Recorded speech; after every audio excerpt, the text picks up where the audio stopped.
Okay, let's get started. I hope that you can hear me and see the presentation.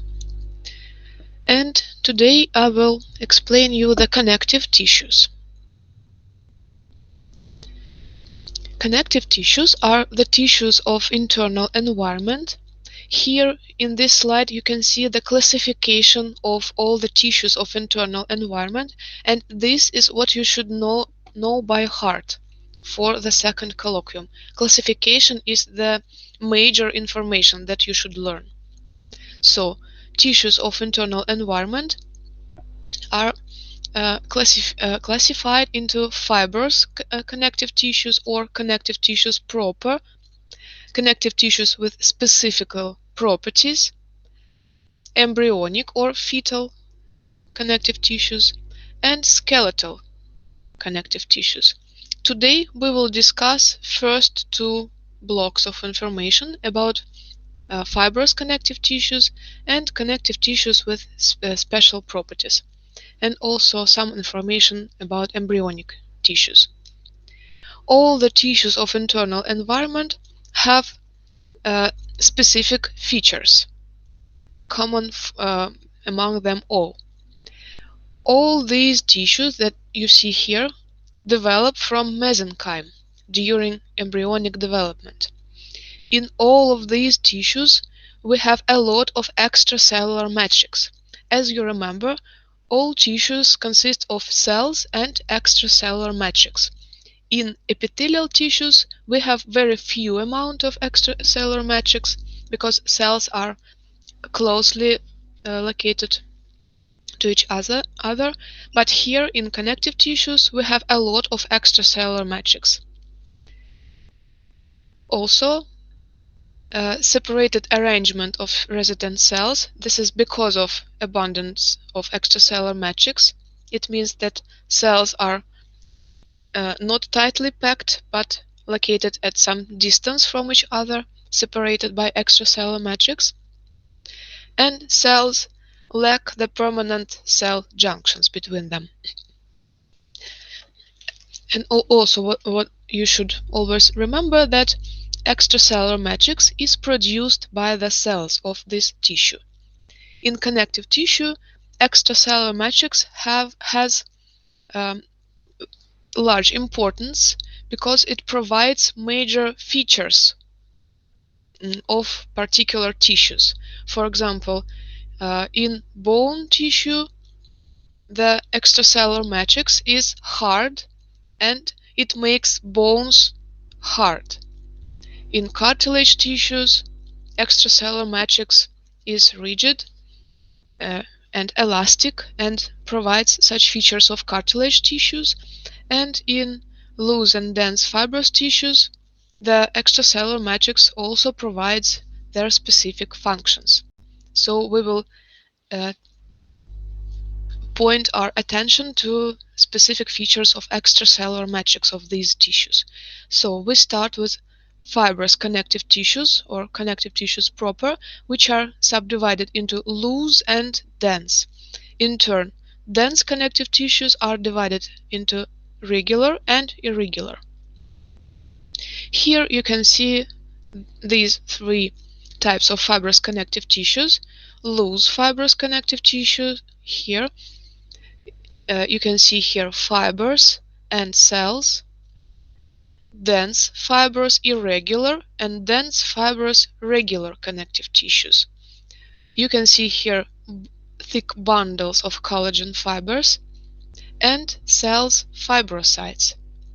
In dense fibrous regular, the same bundles of collagen fibers and fibrocytes between them. Loose fibrous connective tissue, unlike dense fibrous, has higher amount of ground substance between the cells and fibers, so that the cells and fibers lie loosely. It means not close to each other. And this gives this tissue its name, loose fibrous connective tissue, because of a lot of ground substance between fibers and cells.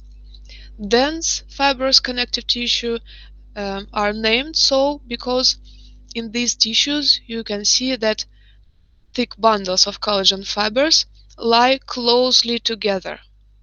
And this is because here we have small amount of ground substance. Ground substance is not stained, so these not stained areas are the areas of ground substance. We have very few amount of ground substance here and a lot of bundles of collagen fibers.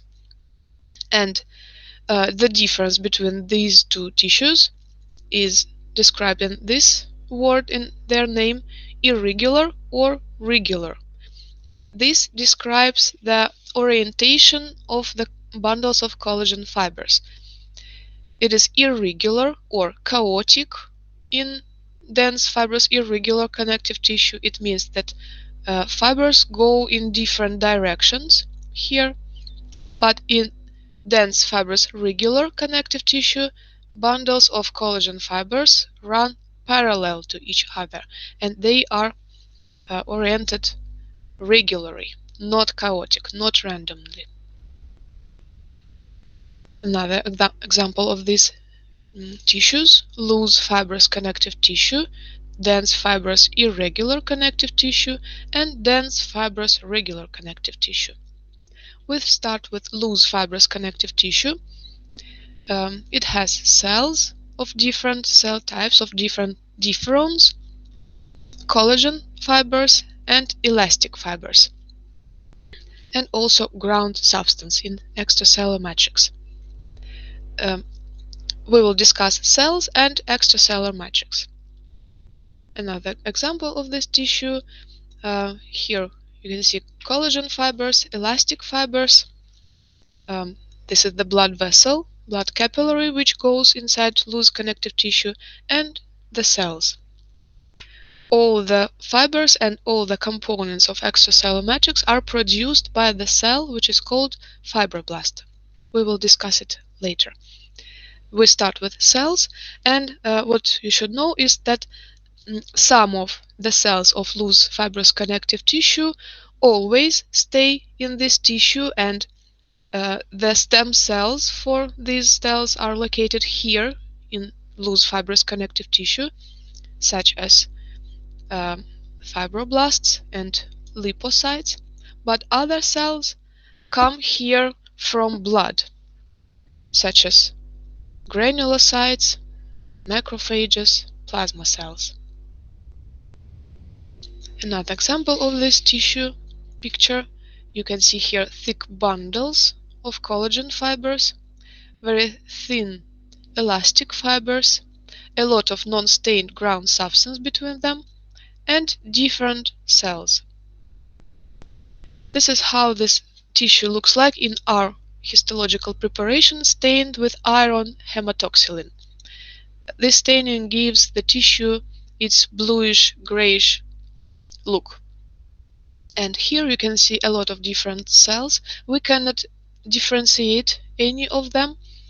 It is hard for us. But we can differentiate the collagen fibers, bundles of collagen fibers, which are thicker, and very thin elastic fibers. At high magnification, we can see a lot of non-stained ground substance, thin elastic fibers, which are elastic. It means that they can stretch and return into its initial state, and thick collagen fibers. They cannot stretch, but they are very hard and provide stability and scaffold for this tissue. And you can see here some cells, also collagen fibers, which are thicker, elastic fibers are thin, and the cells. Now we discuss the cells of loose fibrous connective tissue. In this picture you can see the cells. This is the fibroblast. This is the major cell in loose fibrous connective tissue. This is a fibrocyte. Next, histiocyte or macrophage, mast cell or labrocyte, plasma cell or plasmacyte. Next, adipocyte or fat cell, pigment cell or melanocyte. And here the cells of blood capillary, because in loose fibrous connective tissue we usually see blood capillaries, and all the blood vessels in our body, including blood capillaries, are always surrounded with loose fibrous connective tissue. So in this diagram you can see the cross-section of blood capillary, and it consists of endothelial cell, pericyte, and adventitial cell. Some of the cells come here to loose connective tissue from blood, and as you remember from the previous topic, the formed elements of blood, which you can see here in the lower part of this table, the cells of class 6, and among them only erythrocytes and platelets perform their function inside blood itself, but all others, granulocytes, monocytes, and lymphocytes, go out from blood capillaries into loose fibrous connective tissue where they perform their functions.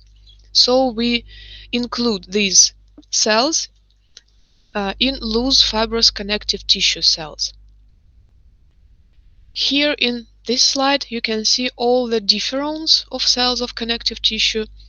They all in embryogenesis develop from mesenchyme, which gives two types of stem cells in adult organism, such as adventitial cell and hematopoietic stem cell. Hematopoietic stem cell is this one.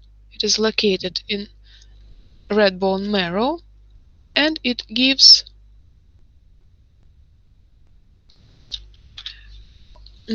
all the formed elements of blood.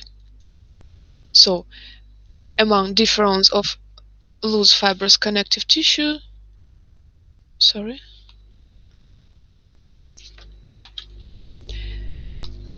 we have the cells which differentiate from hematopoietic stem cell.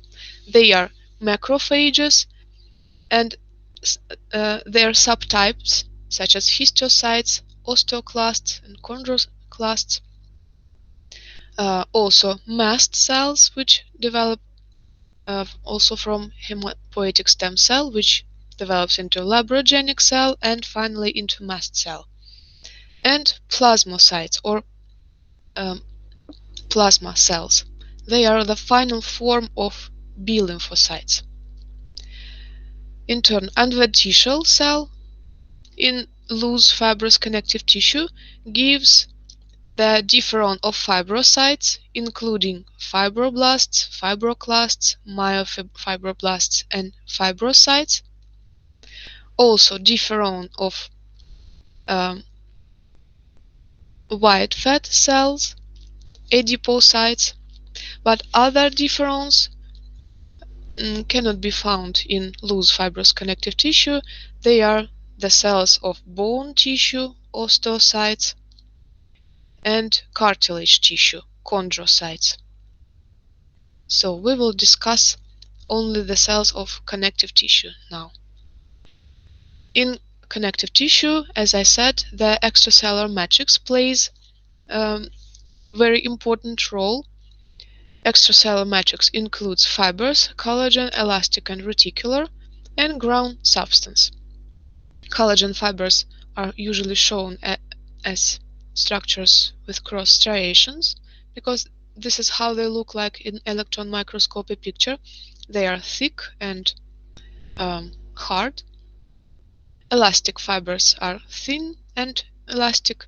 Reticular fibers are thin but rather hard, and they consist of collagen type 3.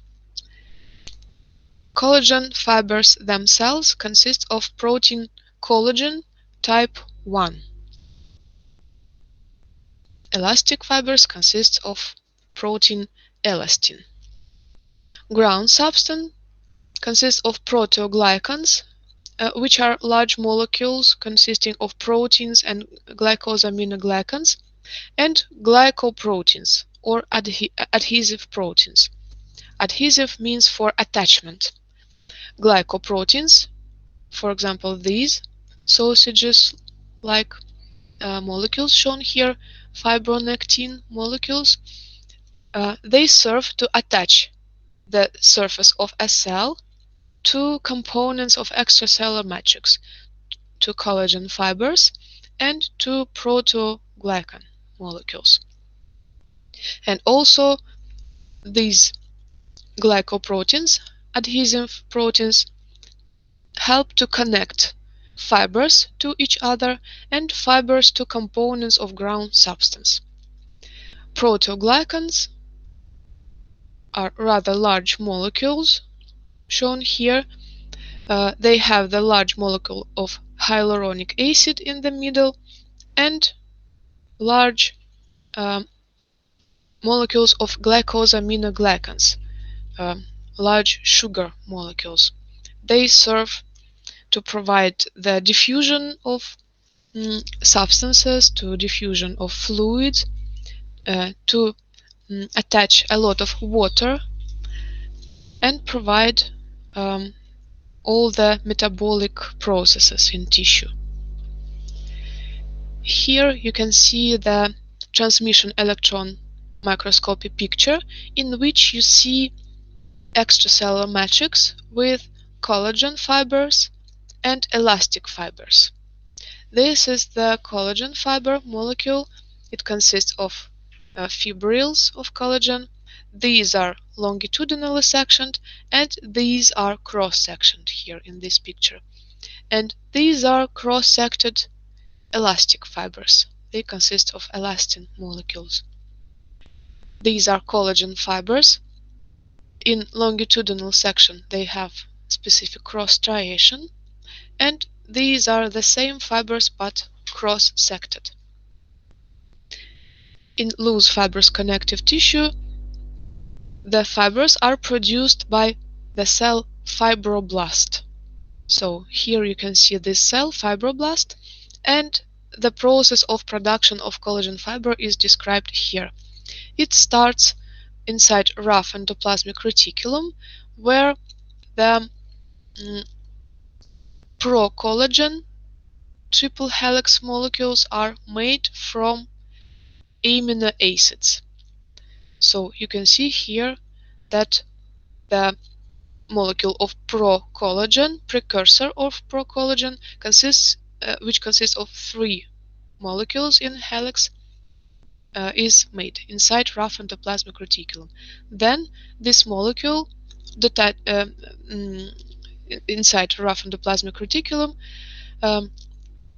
goes inside vesicles, transport vesicles, to Golgi complex, where the pro-collagen molecules are packed in secretory vesicles, and they go via exocytosis outside from the cells. So our pro-collagen molecules go out from the cells, and then the process of the collagen formation starts. Here, as you can see, the pro-collagen molecules turn into tropocollagen molecules, and they start to combine to each other to make the final collagen molecule.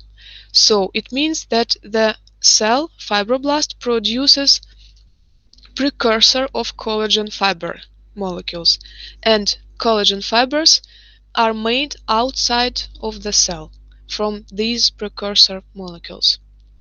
Here you can see how it is made, production of collagen. These are the pro-collagen molecules from fibroblasts. They form first the microfibrils, small fibrils. Then small microfibrils are combined into larger fibrils, and larger fibrils are combined into a collagen fiber. We have a lot of different collagen types. These are the types of the protein molecule of collagen, and here are the most important, the major types of collagens, and their location. We have the collagen fibers of type 1 in connective tissue of skin, in bone tissue, in tendons, in cornea. Collagen type 2 in cartilage tissue. Collagen type 3 makes reticular fibers. Collagen type 4 is located in lamina densa of basement membrane. Collagen type 7 is located also in basement membrane, and it forms anchoring fibrils which connect lamina densa to lamina reticulata. And we have more than 25 different types, but these are those which you should remember. Elastic fibers, in turn, consist mainly of the protein elastin and some amount of microfibrils. Here they are. You can see here the molecular structure of elastic fibers.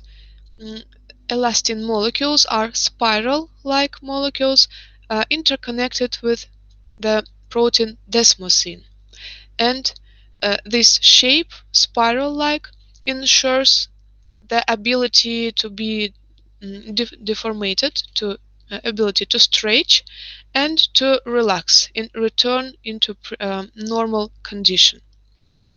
Here you can see the process of the formation of the mature elastic fiber. All the components of the elastic fiber are produced by the fibroblast, And first, the elastic fiber consists mainly of the microfibrils. Then the fibroblast starts to produce a lot of elastin molecule, and elastin molecules start to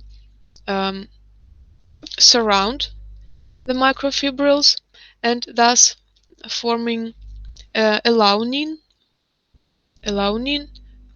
fiber, and then the amount of elastin molecule becomes larger and larger, and the microfibrils go to periphery, and thus we have the mature elastin fiber, which is filled with elastin from inside, and the microfibril molecules are at the periphery.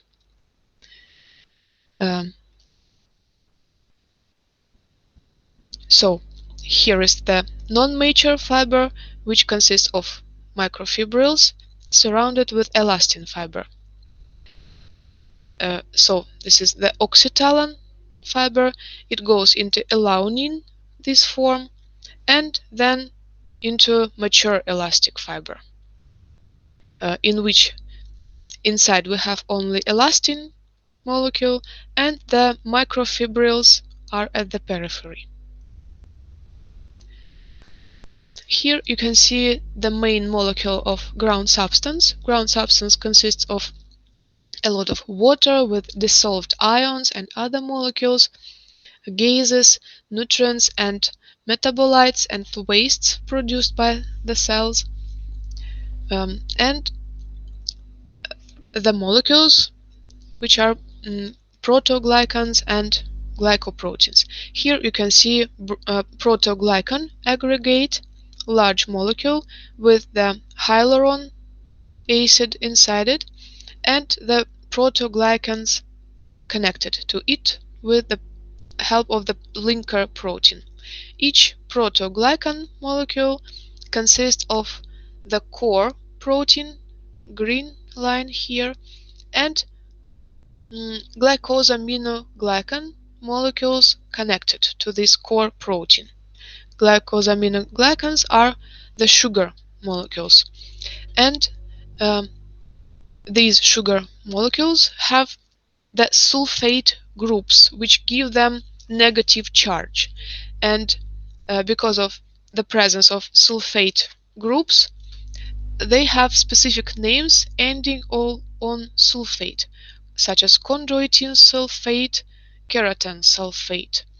And because of these negatively charged sulfate groups, they can bind water molecules, which also have charge, and thus it provides the ability of protoglycan to bind a lot of water molecules to provide the function of diffusion of substances. These are the names that you should remember: keratan sulfate, chondroitin sulfate, hyaluronic acid. And now we discuss the cells of the loose fibrous connective tissue. The main cell here is the fibroblast. It is the cell of the differon of fibrocytes. This differon starts with adventitial cell, which itself develops in embryogenesis from mesenchyme. Adventitial cell gives fibrogenic cell, which then develops into fibroblast, which can develop into fibroclast or myofibroblast, and finally it develops into fibrocyte, the final form. So the fibroblasts are the major cells in loose fibrous connective tissue. They prevail in loose fibrous connective tissue. They produce all components of extracellular matrix, pro-collagen to make collagen fibers, pro-elastin to make elastin of elastic fibers, fibronectin, which is glycoprotein, adhesive protein, glycosaminoglycans, which are the part of protoglycans of ground substance. Fibroblasts can proliferate, and they have a very well developed rough endoplasmic reticulum and Golgi complex.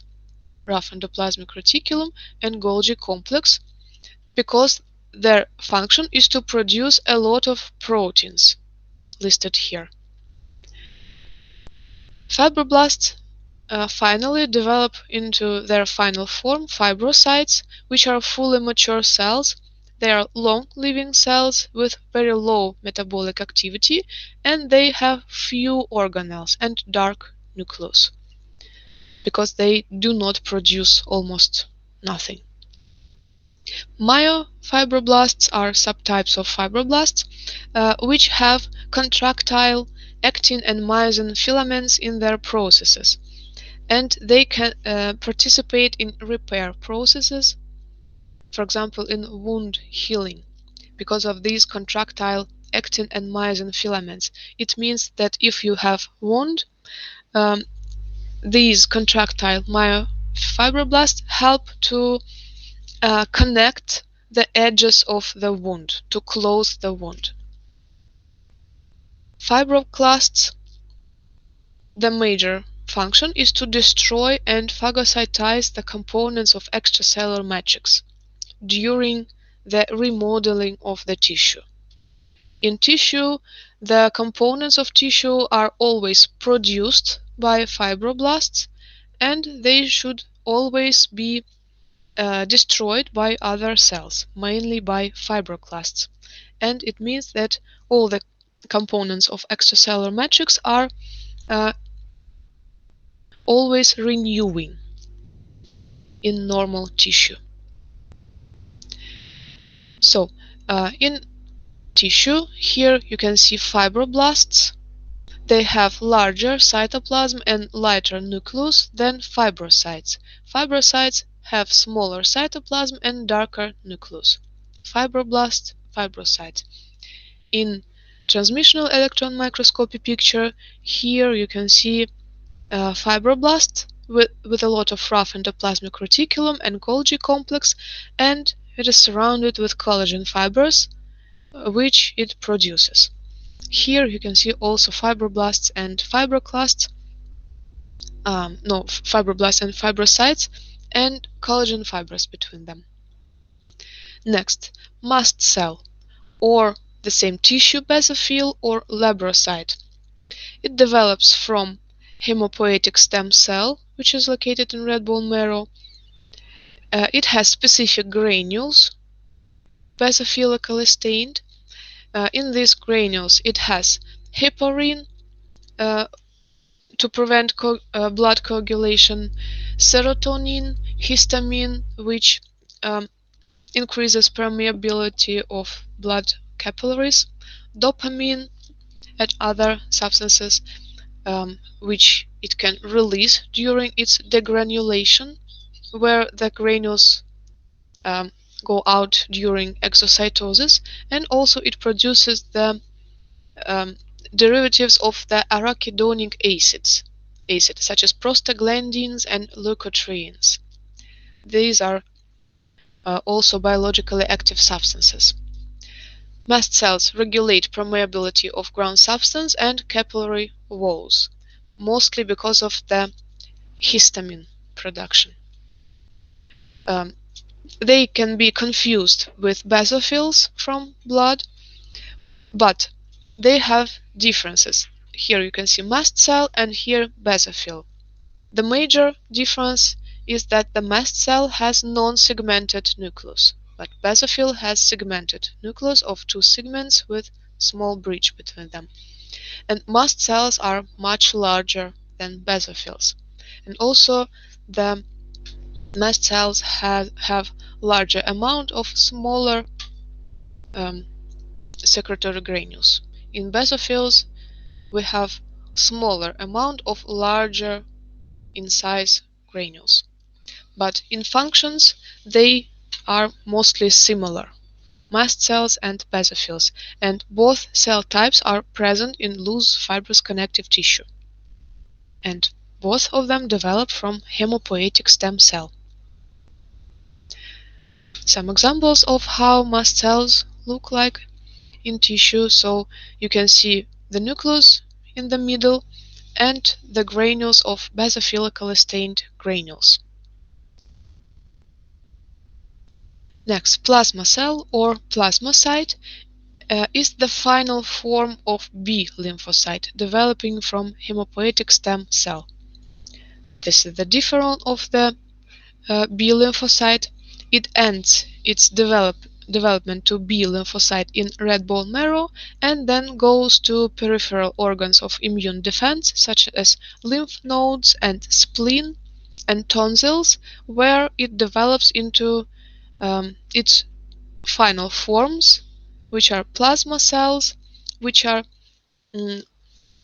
effector cells of humoral immunity, and B memory cells, which serve to store the information about the infection for next time when this type of infection comes again. So the features of plasma cells is that they are the final form of B lymphocyte. They produce antibodies, or the same immunoglobulins or gamma globulins, for short Ig, that specifically bind foreign molecules or antigens, commonly associated with pathogens and their toxins. And so they provide humoral immunity. And because they produce antibodies, which are immunoglobulins, which are proteins, they have a lot of rough endoplasmic reticulum and Golgi complex. Rough endoplasmic reticulum gives basophilic staining to their cytoplasm, and Golgi complex is not stained and looks like not stained area, or HOF, light HOF near the nucleus. This is how it looks like. This is the example of plasma cell. It has basophilically stained cytoplasm, eccentrically located nucleus. Eccentrically means not in center, but closely to the periphery. And the HOF, marked with arrows, the location of the Golgi complex. Another examples of pictures of plasma cells. It has small rounded nucleus with heterochromatin in a triangular shape, very specific for plasma cells. Eccentrically located nucleus, not in center but closely to the periphery, and the cytoplasm filled with a lot of rough endoplasmic reticulum and Golgi apparatus near the nucleus. Another examples of the same cells, plasma cells, here. Next, macrophage or histiocyte. It is the final form of monocyte, which develops from hematopoietic stem cell. Major function of macrophage is phagocytosis. It has a lot of lysosomes inside its cytoplasm for phagocytosis. It has pseudopodia to move. It can participate in specific immune reactions as the antigen-presenting cell. It means that if it eats something, the bacterium, for example, it can place its part of bacterium to its surface, and then it will present or show this piece of bacterium to the T and B lymphocyte to launch the specific immune reaction, the humoral or cell-mediated immunity. Also, macrophages secrete signaling molecules which affect the functional activities of the cells in tissue and condition of extracellular matrix in tissue. These are examples of how macrophages look like in light microscopy preparations. Macrophage is rather large cell with a lot of cytoplasm and irregular cell nucleus, and a lot of vesicles, lysosomes, and phagocytotic vesicles in cytoplasm. And the same in electron microscopy picture, a lot of different vesicles. They are phagocytotic vacuoles, the result of phagocytosis. Next, adipocyte or lipocyte or fat cell. It develops from adventitial cell, white fat cell.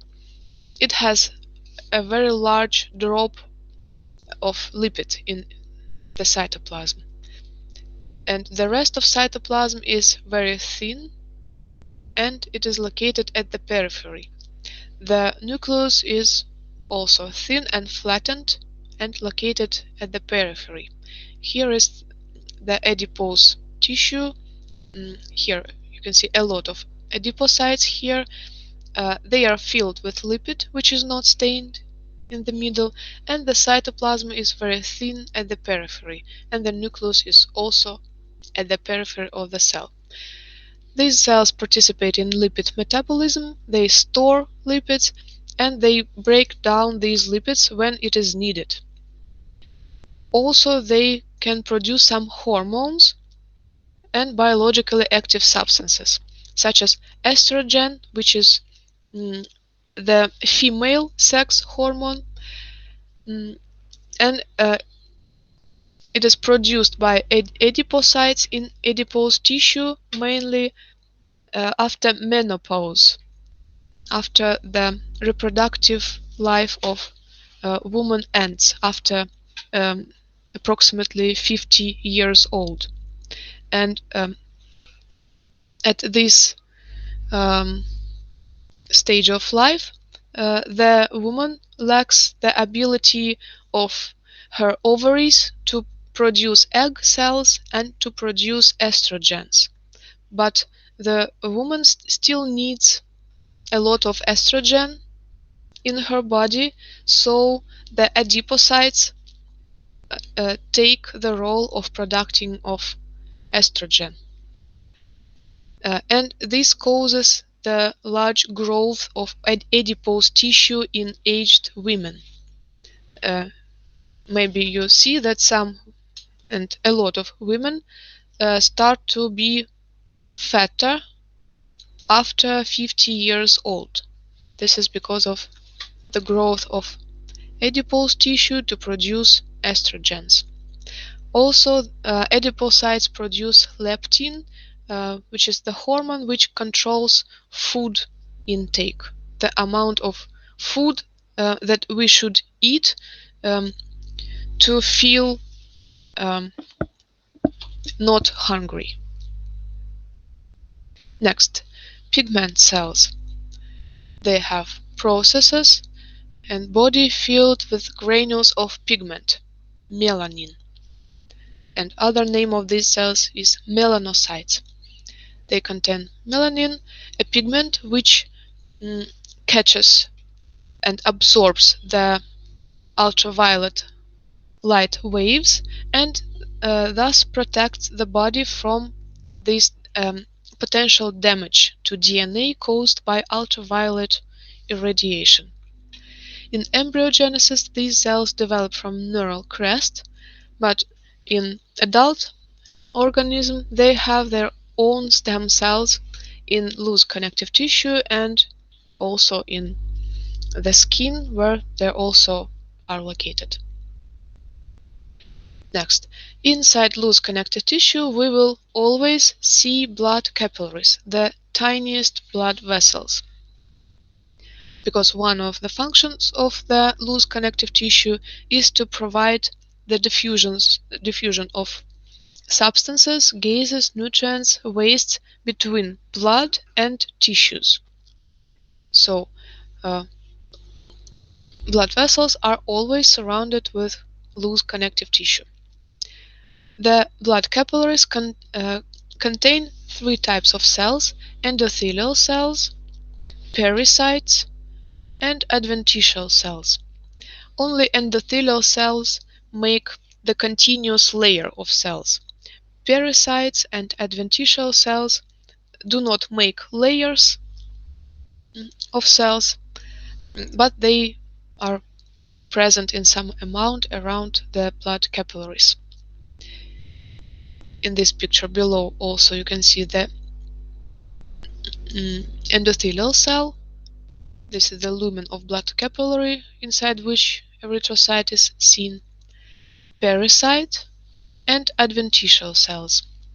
In electron microscopy picture, you can see also the half of the cross-section of the blood capillary, inside which you can see the endothelial cell lying upon the basement membrane, and a pericyte.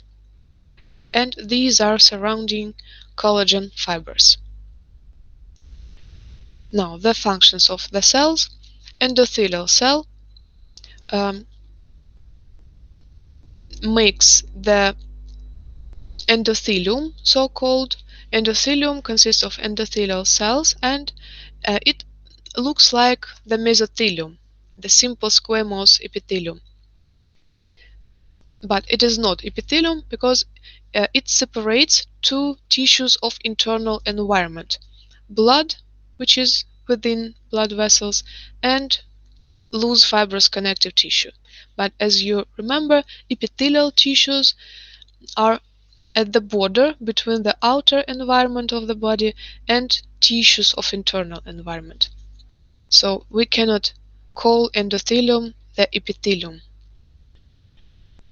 Endothelium lines the lumen of all the blood vessels and the heart. So the inner layer of all the blood vessels and the heart is called endothelium.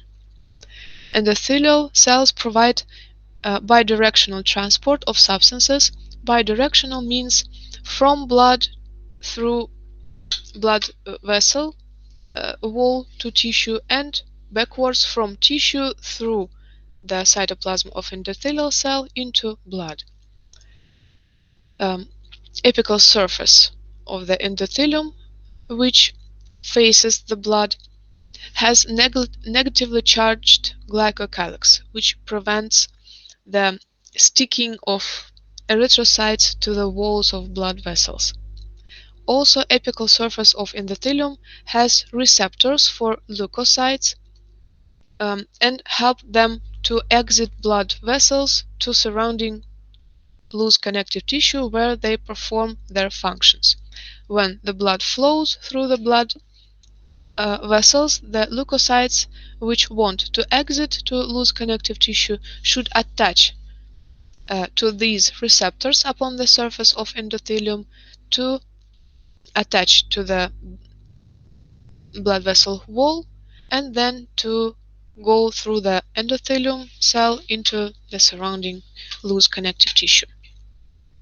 Also, endothelial cells secrete procoagulants and anticoagulants, which are the substances which serve for coagulation of blood and prevent coagulation.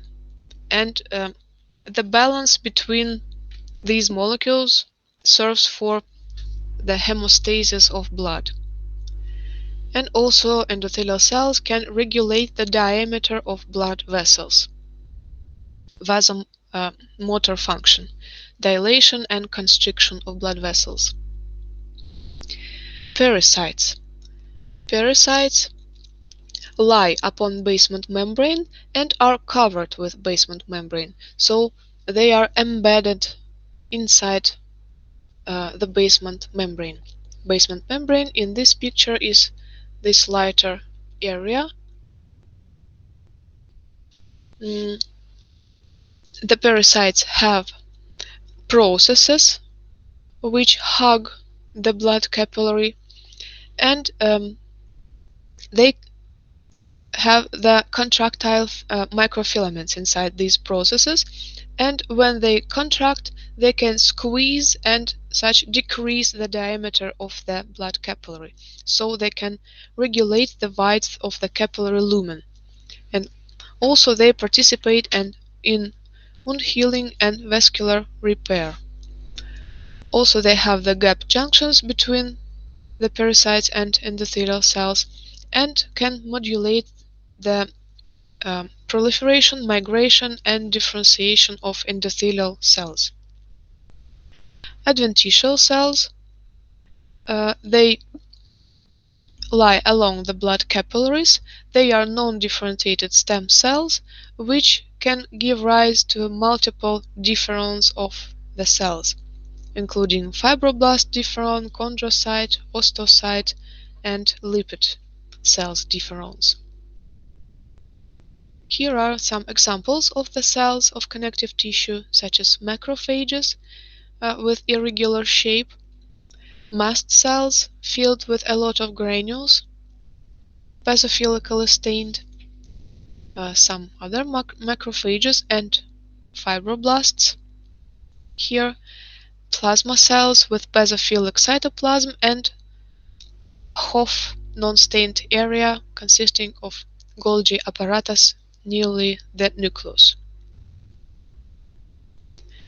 So, loose connective tissue has these major features that you should learn. And this is needed when you are differentiating between the tissues. So if you see connective tissue, the question will be, why do you think that this is loose connective tissue? So you should know some major features of this tissue. In this tissue, collagen and elastic fibers lie loosely, separated at large distance from each other, and it gives its tissue its name, loose connective tissue. It has a lot of ground substance in it. Ground substance is not stained. So you can see here these non-stained areas in this tissue. Collagen fibers do not form thick bundles. Collagen fibers are rather thin in this tissue if you compare it to dense connective tissue. Loose connective tissue has a lot of cell differons, a lot of cell types, and this is why if you look at the cells of this tissue, they all look different, not the same. If you compare this cell to this one, we cannot easily say which cell is which, but you can see that they are not the same. Unlike dense connective tissue, where we have almost one cell type, fibrocytes, and fibrocytes all look the same. Here they are not look the same. For example, these ones are mast cells with granules. These are fibrocytes, these are fibroblasts, etc. And loose connective tissue always surrounds blood vessels. So if you see blood vessel, the tissue which surrounds it will be always loose connective tissue. Next, we discuss dense fibrous connective tissue, which has two subtypes, dense fibrous irregular and dense fibrous regular connective tissue. Dense fibrous irregular connective tissue has these features. The collagen fibers are densely packed because of not large amount of ground substance. They are closely together located. Collagen fibers form thick bundles of collagen fibers. Bundles of collagen fibers are irregularly arranged or chaotically oriented. They run in different directions. So in tissue, you will see them longitudinally or cross-sected or oblique-sected. You can see here longitudinal section of bundle of collagen fibers. This is cross-section of bundle of collagen fibers, and these are not transverse, not longitudinally, but oblique section. Oblique means like this. This cell contains few cells. Cells are at large distance from each other, and they almost all look the same because most of them are fibrocytes. Dense fibrous irregular connective tissue form outer capsules of organs, such as, for example, liver and the eyeball. The sclera of the eyeball also is made up from dense fibrous irregular connective tissue. And also this type of tissue makes the reticular layer of the dermis of the skin. Here you can see the picture of the section of the skin. You know now that this is the epidermis of the skin, made up with the stratified squamous keratinized epithelium. The underlying tissue of the skin is called dermis, and it has two sublayers: papillary layer here and the reticular layer, which is here. And we look now at this reticular layer. It is made up with dense, fibrous, irregular connective tissue, inside which you can see pink-colored bundles of collagen fibers and bluish dots, the nuclei of fibrocytes. So here you see mostly dense, fibrous, irregular connective tissue, and here in papillary layer of dermis, we will see loose fibrous connective tissue, because loose fibrous connective tissue is always located below the epithelial tissues. Another example of this preparation. Moment.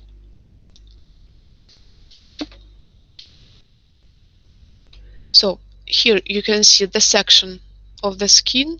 This is the epidermis, which is the epithelium, stratified squamous keratinized epithelium, and below it we have the dermis of the skin. It consists of papillary layer, which consists of loose fibrous connective tissue, and below it we see the reticular layer of dermis, which consists of dense, fibrous, irregular connective tissue.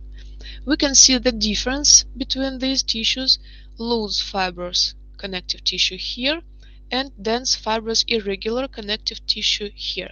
The major difference is that in loose fibrous connective tissue we see a lot of dots, which are cell nuclei, at the white background, which is the ground substance of the extracellular matrix, which prevails in this tissue.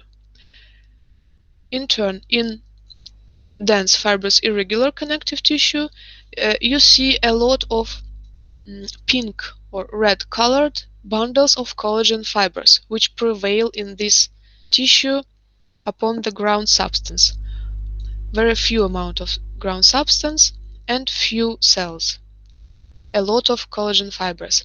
And these bundles of collagen fibers are sectioned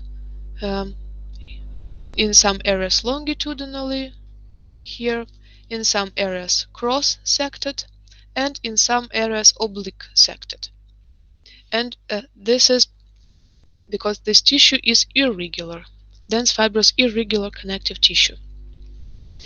In dense, fibrous, irregular connective tissue, you have also some thin layers of loose connective tissue, because as all the other tissues in our body, this dense, fibrous connective tissue needs nutrition from blood vessels. So blood vessels go everywhere because they give blood supply to all the tissues, including dense, fibrous connective tissue, but blood vessels, as you know now, are always surrounded with loose fibrous connective tissue, and it means that when you will see blood vessels, like here and here, inside any tissue, dense, fibrous, irregular, in this example, in this picture, these blood vessels will be surrounded always with loose fibrous connective tissue. So in this picture we see the dermis of the skin, the reticular layer of dermis, which is made up with dense, fibrous, irregular connective tissue with bundles of collagen fibers sected in different planes of sections, cells, fibrocytes, and these are blood vessels with erythrocytes inside them. Blood vessels are surrounded with loose fibrous connective tissue. So in this area we will have loose fibrous connective tissue. Another example of the same area of the section of the skin. This is dense, fibrous, irregular connective tissue, cross-sected, longitudinally sected, and oblique-sected bundles of collagen fibers, nuclei of fibrosites, some small amount of ground substance between bundles of collagen fibers, and in this area we have thin layer of loose fibrous connective tissue because of the presence of blood capillary, small one here with endothelial cells, and also the difference of the loose fibrous connective tissue is the absence of thick collagen fibers. You can see here only a lot of cell nuclei at a whitish background. The background is whitish, non-stained, because of the prevalence of ground substance. Next we go to dense fibrous regular connective tissue. Here you can see its main features. It also has collagen fibers which are densely, tightly packed, and this is why it is called dense. Almost no ground substance between bundles of collagen fibers. Small amount of ground substance. Collagen fibers form thick bundles, and these bundles of collagen fibers are regularly arranged. They all run in parallel to each other, and this is why this tissue is called regular, dense fibrous regular connective tissue.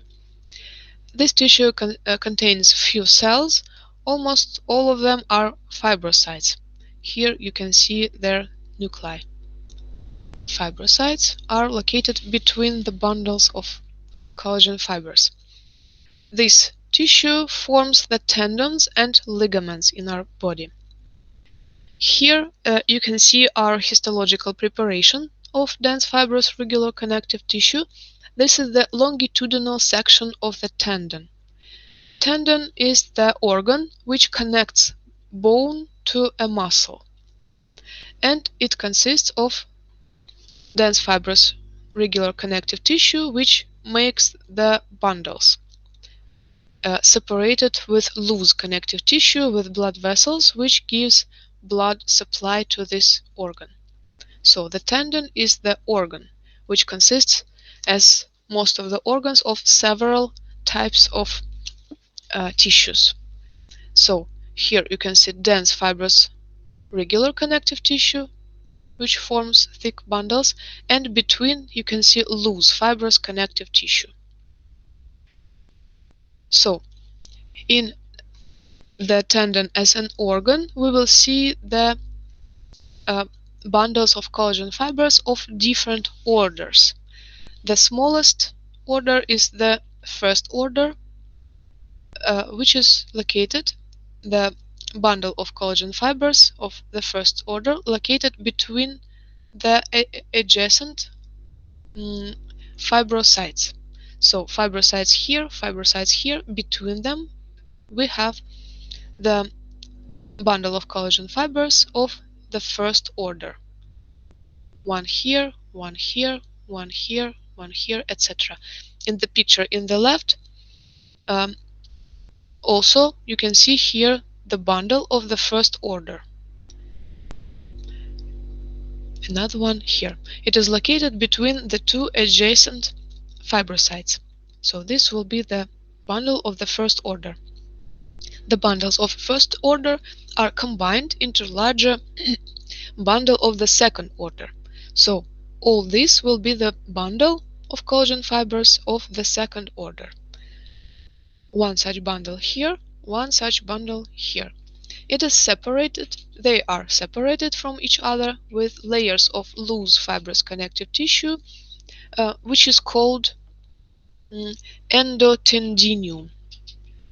Endo means inside, tendinium stands for tendon, the name of this organ. You can easily say that this is loose fibrous connective tissue because here you can see a lot of cell nuclei at a white background. So the same organ, longitudinal section, and here in left picture cross section of the tendon. So bundles of first order here between the adjacent fibrosites. Bundles of first order are combined into a larger order of this bundle of the second order, one of them here, one of the second here. Between them we see the layer of loose connective tissue, endotendinium. In cross-section, here you can see the nuclei of fibrosites, and between them will be the bundle of collagen fibers of first order. These bundles are combined into bundles of the second order, which are separated with very thin layer of loose connective tissue, which is whitish looking. It is called endotendinium. Next, bundles of second order are combined into a bundle of the third order, surrounded with the more thick layer of loose connective tissue, which is called peritendinium. So these thicker layers of loose connective tissue are called peritendinium, and they separate the bundles of the third order. One bundle of the third order here, one bundle here, between them peritendinium. And finally, the bundles of the third order are combined together to form all the tendon as an organ. And in this picture you can see only the edge of the section of the tendon, and this is the surface of the tendon, and it is covered with the so-called epitendinium. Epitendinium consists of dense fibrous irregular connective tissue and loose fibrous connective tissue. So here are some examples of this histological preparation. Longitudinal section of tendon.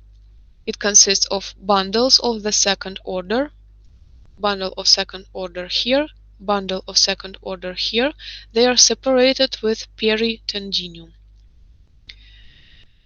Bundles of second order, bundle of second order, which consist of bundles of first order, separated by fibrosites.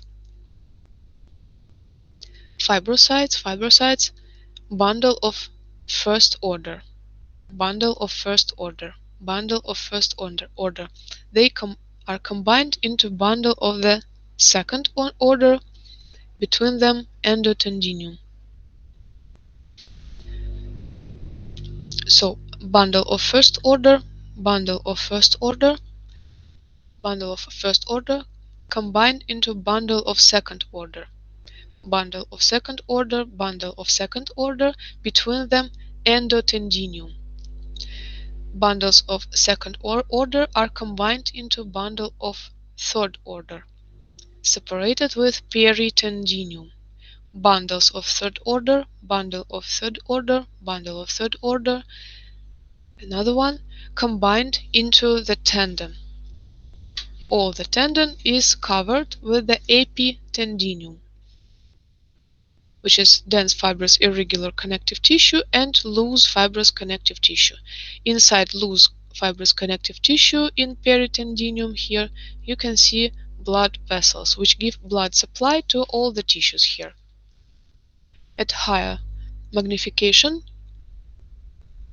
cross-sected cell nuclei of fibrosites, between them will be the bundle of the first order. This will be the bundle of the second order, bundle of the second order, between them thin layer of loose connective tissue, endotendinium. Bundles of second order, bundle of second order, between them peritendinium. And this will be the bundle of the third order. Another example of the same preparation, these are the cell nuclei of fibrosites. This will be the bundle of collagen fibers of first order, another one here, another one here. They are combined into the bundle of the second order, surrounded with endotendinium, loose connective tissue. And this thicker layer of loose connective tissue will be peritendinium. It is loose fibrous connective tissue because here you can see a lot of different cell nuclei of different cells, and a lot of ground substance, not stained. Okay, we had discussed this block of tissues, fibrous connective tissues, loose and dense ones, and now we start to discuss the connective tissues with specific features, or connective tissues with special properties, which are reticular tissue, pigment tissue, and two types of adipose tissue, white and brown. We start with reticular tissue. Reticular tissue consists of reticular cells and reticular fibers. These fibers are produced by reticular cells. Here you can see the picture of the reticular cell. It has cell nucleus, cell cytoplasm, and processes. And it produces the fibers which kind of embedded into the cell. And these reticular fibers go along the processes and give these processes the strength. So the processes are strengthened with the reticular fibers. Reticular fibers are argyrophilic, which means that they are stained with silver salts. Silver will be argentum in Latin, and this gives this word its name. Argyrophilic means stained with silver salts. So in the picture on the right you can see the silver impregnation and also some stain to C cell nuclei. So silver impregnation stains reticular fibers in black color. Reticular fibers are made up with the collagen type 3. Reticular tissue, which consists of reticular cells and fibers, makes the stroma of hemopoietic organs. Stroma means supportive tissue. In such organs, which are called parenchymatous or parenchymatic or parenchymal organs, we have the stroma and parenchyma. Parenchyma is the mean tissue, which is hemopoietic tissue in hemopoietic organs, and stroma means supportive tissue. So supportive tissue in hemopoietic organs is the reticular tissue.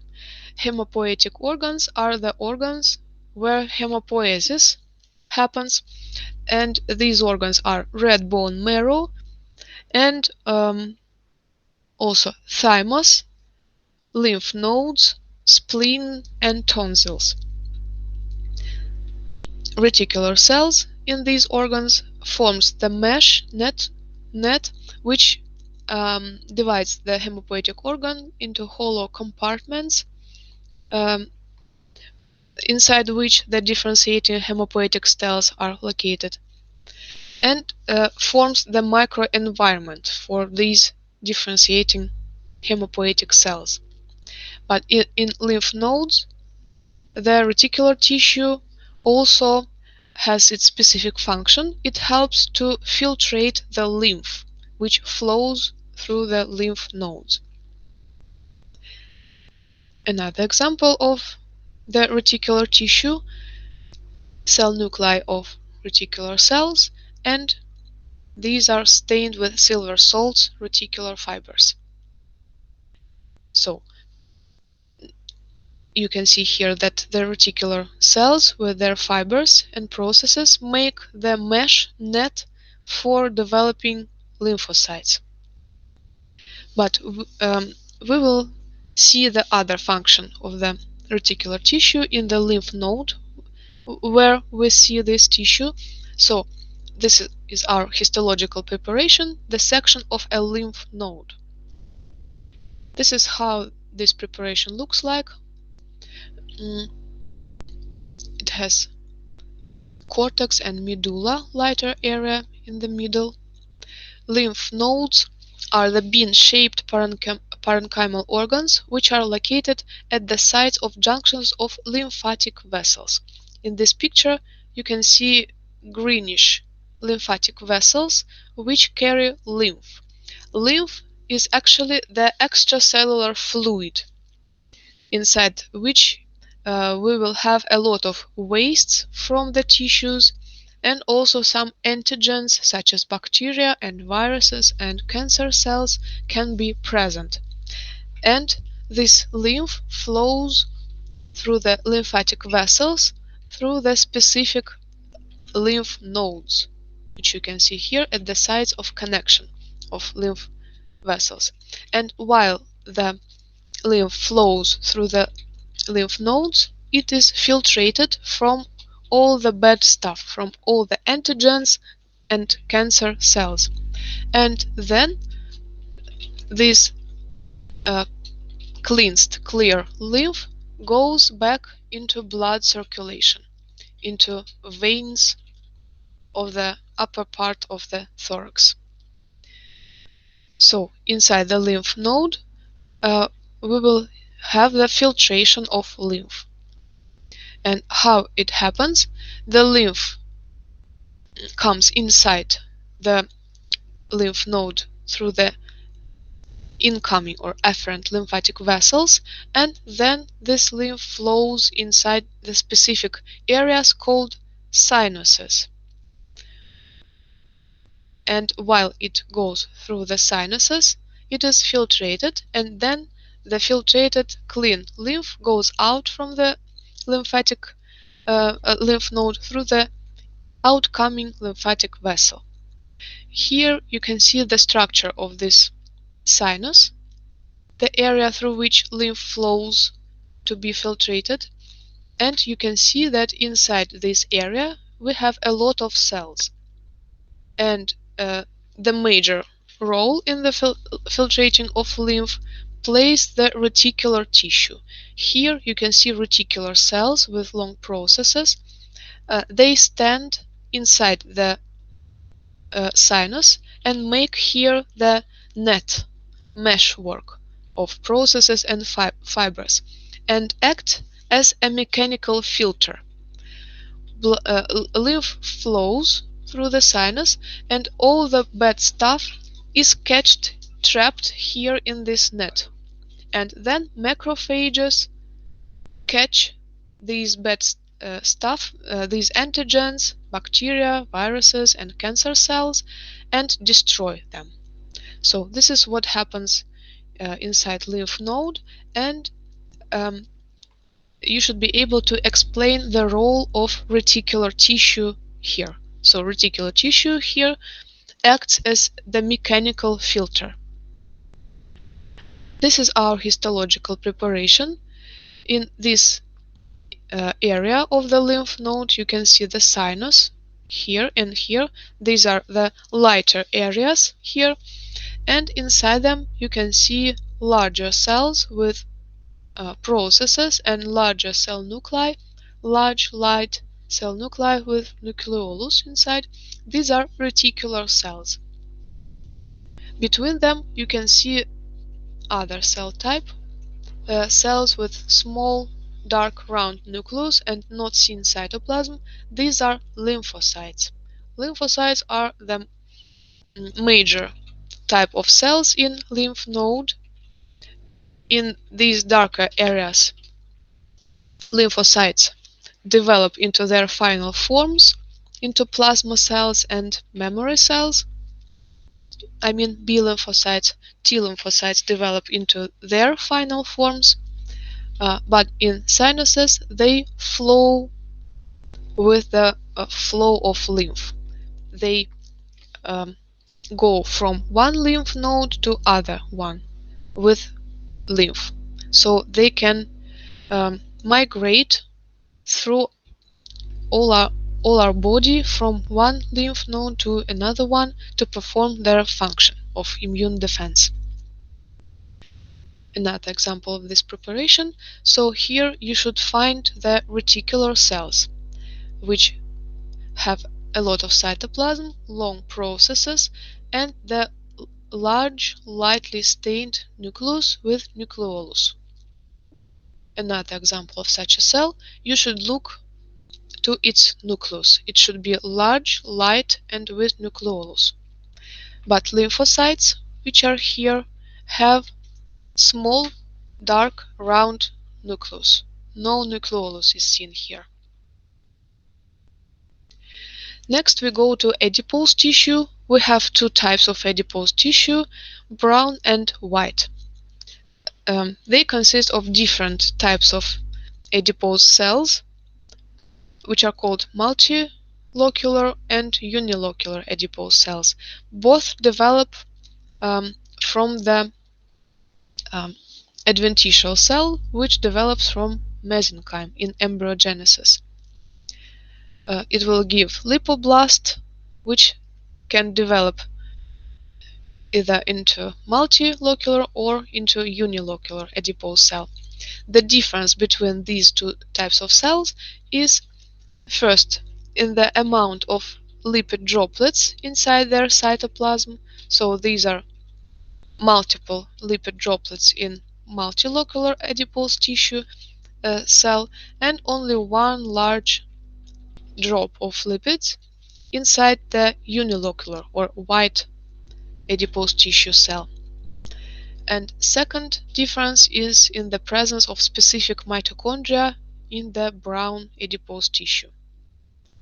So here is how this tissue looks like. White looks white and brown looks brownish, which gives the specific names for these cells. And in white adipose cells you can see one large droplet of lipids, which is not stained in histological preparations. In the cells of brown adipose tissue you can see a lot of whitish lipid droplets in cytoplasm. White adipose tissue consists of unilocular adipose cells.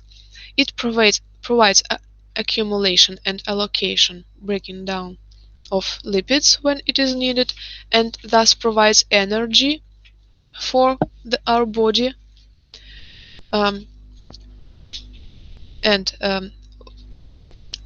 White adipose tissue of some areas, such as eye sockets, palms, is preserved during starvation, is not breaking down, because its function here is to provide mechanical support. Brown adipose tissue consists of multilocular adipose cells. It is found only in newborn babies in specific areas of the body of the newborn babies. And the tissue provides production of heat for thermoregulation in newborn babies. The cells here have specific mitochondria, inside which the processes of oxidation of substrate and phosphorylation of ADP are uncoupled. You know that the ordinary regular mitochondria perform the function of oxidative phosphorylation. It means the oxidation of organic substances, which gives energy to make ATP molecules from ADP and phosphate.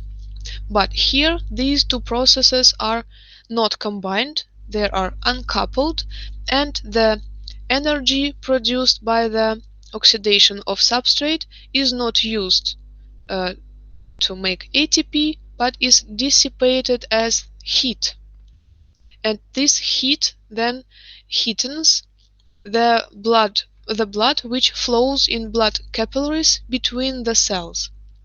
So in this brown adipose tissue we have a lot of small blood capillaries, and the heat produced by the cells heatens the blood and thus makes heat for a newborn baby. Here you can see white adipose tissue in this section of the skin. In skin we have epidermis, dermis and hypodermis. Hypodermis is made up of white adipose tissue, and here it performs mechanical function. So here you can see a lot of adipocytes. This is dense fibrous irregular connective tissue, and here where you see a lot of cell nuclei, these are the areas of loose fibrous connective tissue. So adipose tissue here small blood vessel which gives nutrition to this tissue, and as always blood capillary is surrounded with some amount of loose fibrous connective tissue. The same is here. This is the small blood capillary which gives nutrition to these adipose cells, and blood capillary is surrounded with some amount of loose fibrous connective tissue. So in this histological preparation of the section of the skin, thick skin of the finger, you see the epidermis, dermis, and lower hypodermis. The part of it you can see here, a lot of adipocytes here. Adipocytes and loose fibrous connective tissue. Adipocytes, they look hollow because here is the droplet of lipids. The cytoplasm is very thin at the periphery, and the nucleus also is flattened and located at the periphery of the cell. This is the thin layer of loose fibrous connective tissue. So we discussed connective tissue with special properties, and embryonic fetal tissues, they include two tissues, mucous and mesenchyme. Mucous tissue and mesenchyme. Mesenchyme tissue, as you remember, consists of migrating cells during embryogenesis. So these two types of tissues are present only in embryos and fetuses, not in endowed organisms. They consist of cells with long processes which can migrate, it means they can move, and a lot of extracellular matrix in which ground substance prevails. So you can see here a lot of ground substance not stained and very few amount of larger molecules. Here you can see the cross section of the umbilical cord in the baby unborn. So inside the umbilical cord, which connects the fetus, the baby, inside the mom's uterus to placenta. And inside the umbilical cord you have veins and two arteries, and these blood vessels are surrounded with mucous tissue. This tissue has the specific mucous cells and a lot of ground substance with proteoglycans. Proteoglycans can attach a lot of water molecules, and this provides the safety for arteries and veins, because when baby is ready to be born, it can already move its hands and legs, and it can by chance accidentally squeeze the umbilical cord. And if the blood vessels are squeezed, blood cannot go through these blood vessels, and this can cause hypoxia and death of baby. But the specific mucous tissue rich in proteoglycans prevents the ability of the umbilical cord to be squeezed. So this tissue cannot be squeezed because of a lot of water molecules attached to proteoglycans, and this prevents arteries and vein to be squeezed. So here you can see all the difference of connective tissue and some additional pictures in which you should be able to differentiate the types of tissues according to their specific functions. So you can be able to say that this is epithelium. Why it is epithelium? Because you can see here the cells which are closely attached together with no extracellular matrix between them, and this is the stratified epithelium with basal layer and other layer lying upon it. And below the epithelium we always have loose fibrous connective tissue. So this area will be loose fibrous connective tissue with a lot of different cells because their nuclei look not the same. Some of them are round, some of them are elongated, and the ground substance here prevails. And some collagen fibers are seen here because they are eosinophilic. Here is the epidermis, which consists of the stratified squamous keratinized epithelium. So it's the section of the skin, the thick skin, thick because it has the thick stratum corneum in the epithelium. Below the epithelium you have loose fibrous connective tissue, it's the papillary layer of dermis, and below we have the reticular layer of dermis, which consists of dense fibrous irregular connective tissue. Below should be the hypodermis, which consists of white adipose tissue.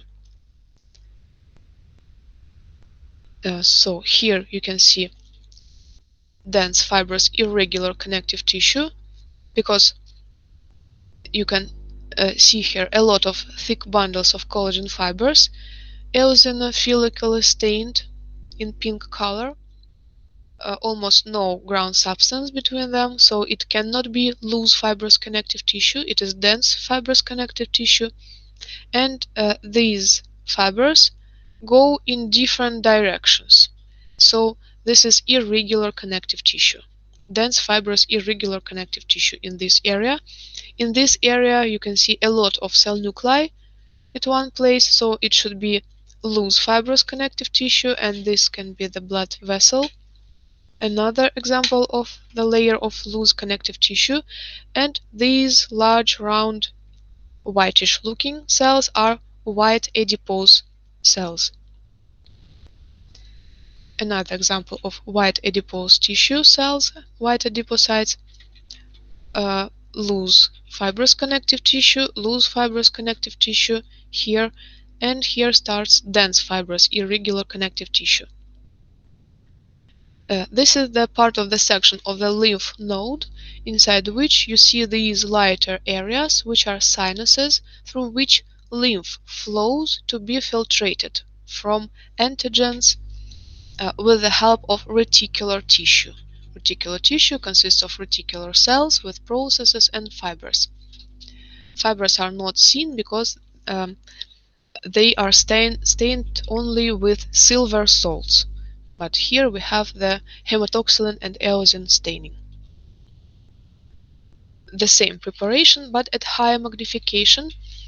This is the blood vessel filled with blood inside. These are endothelial cells. You know by now that all the blood vessels are lined from within with endothelium, which consists of endothelial cells. Blood vessels are always surrounded with loose fibrous connective tissue.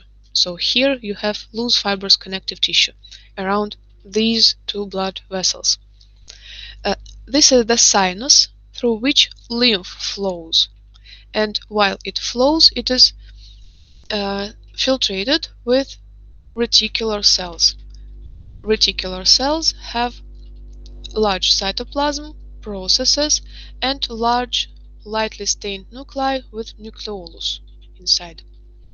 These cells with not seen cytoplasm and small dark round nuclei are lymphocytes. The cytoplasm is not seen because it is very little. Lymphocytes have very few cytoplasm. Lymphocytes just flow with the flow of lymph. So this is all for now. Thank you for your attention. See you next Saturday or Sunday, when we will have the next lecture.